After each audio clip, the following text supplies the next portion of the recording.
مگر یہ جیلمی ڈنگر کو سمجھ نہیں آئے گی، اس لیے میں کہتا ہوں سن لو نعرہ غفران دا، سن لو نعرہ غفران دا۔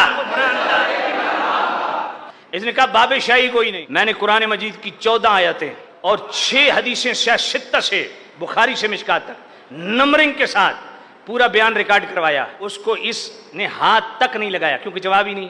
توحید کی جو گستاخانہ تعریف اس نے کی اس میں نے 6 جملے لگائے، اور ایسا ملعون ہے کہ اپنے آفیشیل پیج پہ صرف میرے 1.5 منٹ کا کلپ ڈال دیا، اور جو آدھا گھنٹہ آگے جواب دیا اس کا ایڈوانس میں 2 گھنٹے رحمانی اور شیطانی توحید کے ٹائٹل سے پہلے ہی جواب ریکارڈ کر کے اپلوڈ کر چکا ہوں۔ وہ جو آدھے گھنٹے کا اس نے آگے جواب دیا اس کا پورا دار و مدار ایک آیت ہے۔ کہتا ہے دیکھو قرآن کہتا ہے قُلْ لَا أَمْلِكُ لِنَفْسِي نَفْعًا وَلَا ضَرًّا، کہ مصطفیٰ کریم خود فرماتے ہیں، اللہ فرماتا ہے محبوب تو کہہ دے کہ میں اپنے نفع نقصان کا مالک نہیں، تو جو نبی اپنے نفع نقصان کا مالک نہیں وہ تمہیں کیسے نفع پہنچا سکتا ہے۔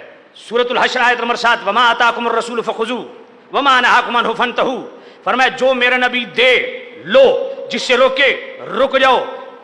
اب بتاؤ نبی نفع دیتا ہے کہ نہیں؟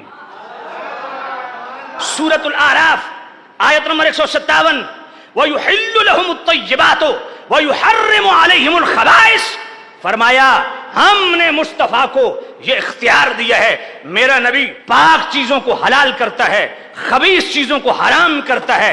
اب حرام حلال کا رائٹ اللہ نے مصطفیٰ کو دیا، کیا یہ مصطفیٰ امت کو نفع عطا فرما رہے ہیں کہ نہیں؟ وَيَضَعُ عَنْهُمْ إِصْرَهُمْ وَالْأَغْلَالَ الَّتِي كَانَتْ عَلَيْهِمْ، یہی سورۃ الاعراف آیت نمبر 157 وَيَضَعُ عَنْهُمْ إِصْرَهُمْ، فرمایا میرا نبی آیا کیوں ہے؟ تمہارے بوجھ ہلکے کرنے کے لیے آیا۔ والاغلال، اغلال غلن کی جمع ہے، غلن ان سنگلوں کو کہتے ہیں جس میں بندہ ایسے جکڑا ہوا کوئی آئے اس کو چھڑوائے۔ اب بتاؤ مصطفیٰ کریم نے تمہیں آزادیاں عطا فرمائی ہیں تو یہ نفع بخش مصطفیٰ ہوئے کہ نہیں ہوئے؟ بھائی سورہ توبہ کی آیت نمبر 58 پڑھ لیتا وَلَوْ أَنَّهُمْ رَضُوا مَا آتَاهُمُ اللَّهُ وَرَسُولُهُ، اللہ بھی عطا کرتا، اللہ کا رسول، تو رسول کا عطا کرنا امت کو نفع پہنچانا ہے کہ نہیں؟ سورہ توبہ کی آیت نمبر 74 وَمَا نَقَمُوا إِلَّا أَنْ أَغْنَاهُمُ اللَّهُ وَرَسُولُهُ، اللہ بھی غنی کرتا ہے رسول اللہ بھی غنی کرتے ہیں۔ جو امت کو غنی کرنا یہ مصطفیٰ کا امت کو نفع پہنچانا ہے یا نہیں ہے؟ 22 سورہ احزاب آیت نمبر 37 إِذْ تَقُولُ لِلَّذِي أَنْعَمَ اللَّهُ عَلَيْهِ وَأَنْعَمْتَ عَلَيْهِ، مصطفیٰ بھی نعمتیں دیتے ہیں، اللہ بھی نعمتیں دیتا ہے، تو یہ جو مصطفیٰ نعمتیں تقسیم کر رہے ہیں یہ امت کو مصطفیٰ نفع عطا فرما رہے ہیں یا نہیں فرما رہے؟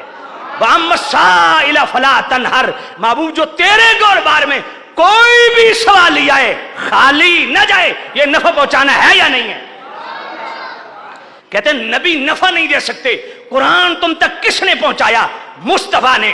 اسلام کس نے پہنچایا؟ مصطفیٰ نے۔ نور ہدایت کس نے پہنچایا؟ مصطفیٰ نے۔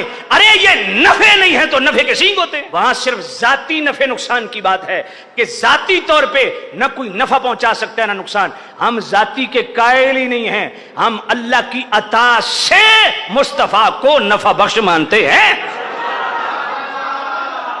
اللہ فرماتا ہے وَمَن يُعَظِّمْ شَعَائِرَ اللَّهِ فَإِنَّهَا مِن تَقْوَى الْقُلُوبِ لَكُمْ فِيهَا مَنَافِعُ، ہائے ہائے ہائے ہائے، فرمایا قربانی کا جانور میری نشانیوں میں سے ہے، اس کی تعظیم دل کا تقوی ہے۔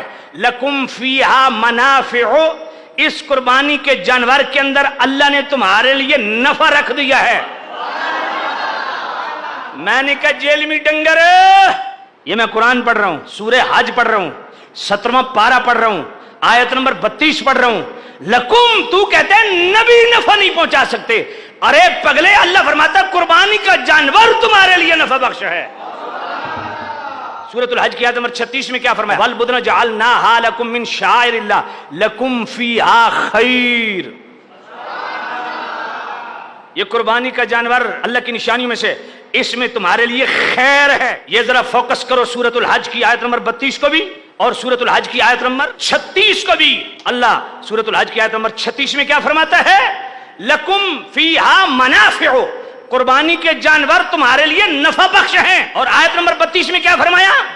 لَكُمْ فِيهَا خَيْرٌ، اس میں تمہارے لیے خیر ہے، بھلائی ہے، تو بھلائی بھی نفع کا دوسرا نام ہے۔ اب میں اس